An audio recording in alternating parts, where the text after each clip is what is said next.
Hello friends, this is Sumitra and welcome to TET Manthan. तो आज की इस वीडियो में हम डिस्कस करने वाले हैं DSSB PRT का जो पार्ट 2 रहता है, आपका पार्ट बी रहता है साइकोलॉजी पार्ट, जो कि आपका टोटल 100 मार्क्स का पूछा जाता है और उसका सिलेबस आज हम लोग डिस्कस करेंगे इस वीडियो में। DSSB का आप लोग सभी जानते हैं, कहीं पर भी कोई एक पर्टिकुलर सिलेबस मेंशन जो है वो नहीं किया गया, सिर्फ एक मोटा मोटा सा एक आइडिया आपको DSSB की साइट पे दिया जाता है कि ये सिलेबस है, ठीक है।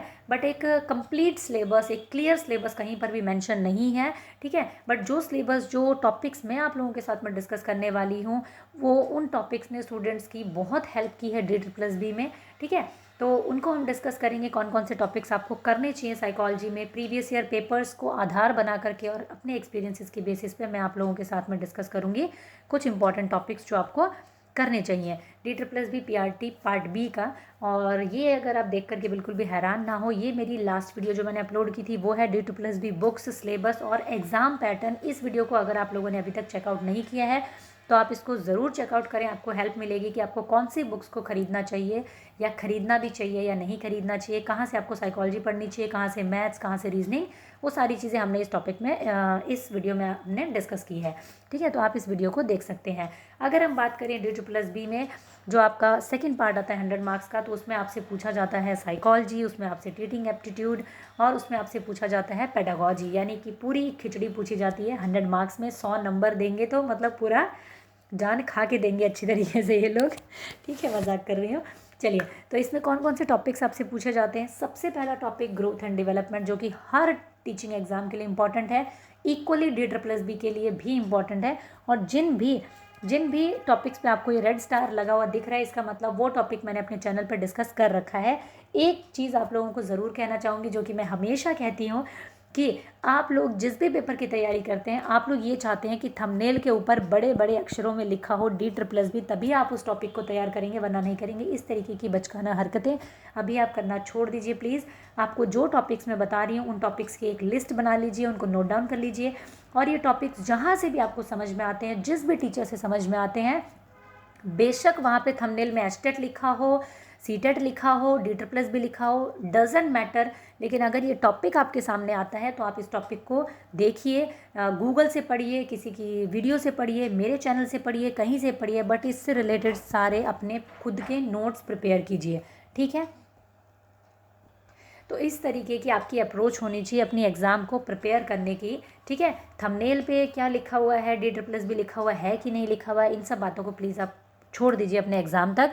अपने टॉपिक पर ध्यान दीजिए, अपने सिलेबस पर ध्यान दीजिए, ठीक है। और जहाँ से समझ में आता है वहाँ से कीजिए। मैं सिर्फ ये बता रही हूँ कि जहाँ पे रेड स्टार लगा रखा है वो टॉपिक मैंने भी आपको करवा रखे हैं, ठीक है। तो सेकंड टॉपिक की अगर हम बात करें तो आपसे पूछा जाता है हेरिडिटी एंड एनवायरनमेंट, जो कि ग्रोथ एंड डेवलपमेंट से रिलेट करता है।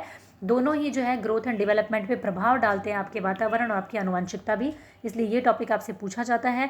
इसके अलावा प्याजे और वाइगॉट्स्की पूछे जाते हैं, क्योंकि इनकी थ्योरीज है ग्रोथ एंड डेवलपमेंट को लेकर के, तो इसलिए प्याजे और वाइगॉट्स्की की थ्योरी आप लोगों के लिए इंपॉर्टेंट हो जाती है। इसके अलावा NCF 2005 आपसे पूछा जाता है। इसके अलावा अगर हम बात करें राइट टू एजुकेशन एक्ट, यानी कि RTE जो है, वो भी आपके लिए पूछा जाता है DSSB में। इसके अलावा नेशनल एजुकेशन पॉलिसी पूछी जाती है, और इसके अलावा आप एक और चीज़ इस बार प्रिपेयर कर लीजिएगा, न्यू एजुकेशन पॉलिसी 2020 जो है आपकी। तो ये इससे इस बार आपने देखा कि CTET में भी क्वेश्चन पूछे गए हैं, जो कि CTET में क्वेश्चन पूछना बनता नहीं था इससे, लेकिन फिर भी पूछे गए हैं, तो इसका मतलब DSSB के लिए भी आपको इसको प्रिपेयर कर लेना चाहिए। तो इसको आप ज़रूर ऐड कर लेना, NEP 2020 को भी आप प्रिपेयर करके जाएंगे DSSB के लिए, ठीक है। इसके अलावा अगर हम बात करें असेसमेंट एंड इवैल्यूएशन का टॉपिक, आपका मोस्ट इंपॉर्टेंट टॉपिक, हर टीचिंग एग्जाम में पूछा जाता है, DSSB में भी पूछा जाता है। सोशलाइजेशन का टॉपिक आपका पूछा जाता है, समाजीकरण क्या है, एजुकेशन के मीनिंग्स क्या है, टाइप्स क्या है, formal education, informal education, non formal education, ये भी मैंने आप लोगों के साथ में डिस्कस कर रखा है अपने चैनल पे। जो ऑल साइकोलॉजी वाली प्लेलिस्ट है उसमें आपको ये सारे टॉपिक्स मिल जाएंगे, क्योंकि ये CTET में नहीं पूछे जाते, इसलिए उस प्लेलिस्ट में मिलेंगे आपको, CTET वाली में नहीं मिलेंगे।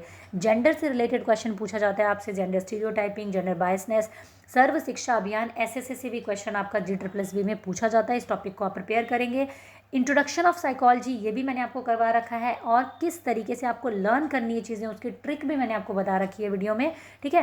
तो इस टॉपिक को आपको प्रिपेयर करना है। इसके अलावा स्कूल्स ऑफ साइकोलॉजी को आपको पूछा जाता है D++ में।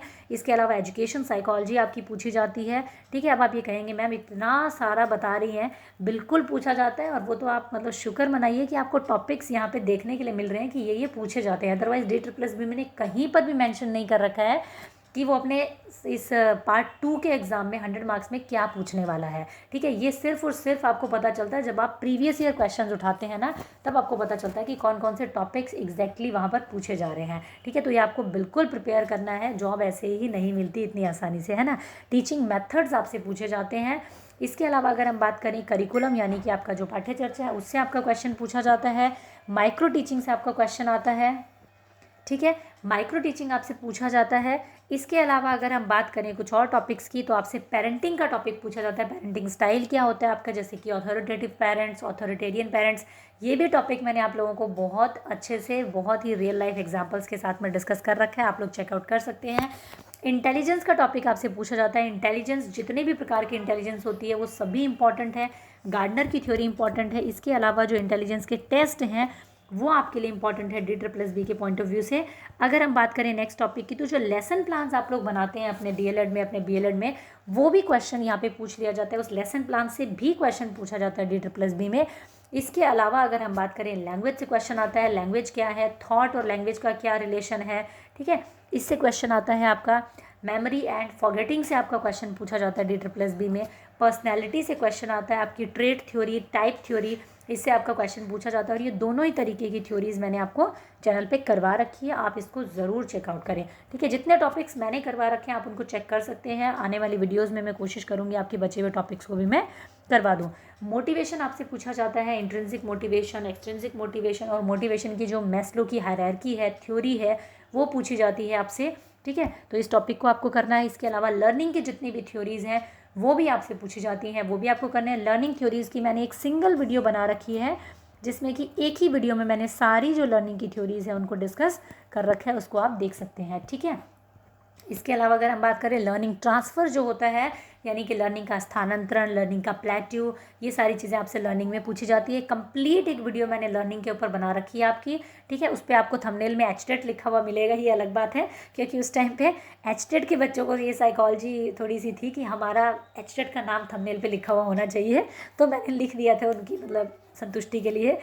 उसके अलावा मैच्योरेशन एंड लर्निंग से आपका पूछा जाता है। मैच्योरेशन एंड लर्निंग ये एक ऐसा टॉपिक है जो आपसे पूछा जाता है D++ में, और ये सबसे ज़्यादा शेयर की जाने वाली वीडियो है मेरी आज तक की मेरे चैनल पर, जिसको सबसे ज़्यादा प्यार दिया है स्टूडेंट्स ने, ठीक है। तो आप लोग इसको ज़रूर चेकआउट करें, आपको समझ में आएगा बहुत अच्छे से। लर्निंग डिसेबिलिटीज़ और डिफ़िकल्टीज़ जो है वो पूछी जाती है आपसे। कंटिन्यूअस एंड कॉम्प्रीहेंशन इवैल्यूएशन पूछा जाता है आपसे। CCE जिसको हम कहते हैं वो पूछा जाता है आपसे। ब्लूम की जो टेक्सोनॉमी है, वेरी वेरी इंपॉर्टेंट टॉपिक आपका, घुमा करके क्वेश्चन पूछा जाता है कि आपके कॉग्निटिव डोमेन में क्या क्या चीज़ें आती हैं, क्या चीज़ नहीं आती हैं, लेकिन आपसे क्वेश्चन यहाँ पे पूछा जाता है ब्लूम टेक्सोनॉमी से, ठीक है। गाइडेंस और काउंसलिंग टॉपिक पूछा जाता है, बट ये PRT के लिए मैं इतना इंपॉर्टेंट नहीं कहूँगी, ये TGT और PGT लेवल पे ज़्यादा इंपॉर्टेंट मैं इसको कहूँगी, गाइडेंस एंड काउंसलिंग को, ठीक है। सॉरी, स्टार्ट गलती से लग गया होगा, ये टॉपिक मैंने शायद आपको नहीं करवा रखा है। जो मैंने नहीं करवा रखा है वो मैं कभी ऐसे हवाबाजी नहीं करती कि मैंने करवा रखा है, ठीक है।